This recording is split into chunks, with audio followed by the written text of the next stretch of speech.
Hello everyone, তো জামাই ষষ্ঠীর অনেক শুভেচ্ছা আর আন্তরিক ভালোবাসা রইল তোমাদেরকে। আর এটা কিন্তু যারা বিবাহিত তাদের জন্য, সিঙ্গেলদের জন্য কিন্তু একদমই না। সকালবেলায় আমি চলে গেছিলাম খাসির দোকানে, আর এখানে এসে তো এত পরিমাণে ভিড় আর যে কি বলবো। তাও ঠেলাগুতোতে আমি এখানে মাংস কিনে নিয়ে বাড়ি চলে এসেছি। আর আজকে তো আমার ক্লাস আছে, সেই জন্য বাড়ি এসে দিদি তো তাড়াতাড়ি করে রান্না করে দিয়েছিল। আর আজকে রান্না হয়েছে পটল ভাজা, বেগুন ভাজা আর তার সঙ্গে মাটন কষা।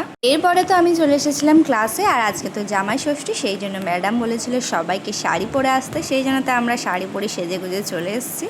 আর আজকে আমাকে কেমন লাগছে কমেন্ট করে কিন্তু অবশ্যই জানিও। আর এইদিকে দেখো, এই মহারানী তো শুধু ভিডিও করেই যাচ্ছে। তারপরে তো এখানে লক্ষ্মীদি সবার জন্য সিঙ্গারা নিয়ে এসেছিল, তো সেই সিঙ্গারাটাই আমরা এখন খেয়ে নিচ্ছি। আর আজকে জানো তো আমি দিদি স্কুটিটা নিয়ে এসেছি, তাও না বলে, জানি না দিদি কি বলবে আমাকে বাড়ি গেলে। তারপরে তো চলে এসেছিলাম আমি বাড়িতে। আর আজকের ভিডিওটা তো এইটুকু। আর আজকের ভিডিওটা তোমাদের কেমন লাগলো কমেন্ট করে কিন্তু অবশ্যই জানিও। আর দিদি আমাকে বকলো কিনা তার জন্য কিন্তু কমেন্ট করতে একদমই বলো না।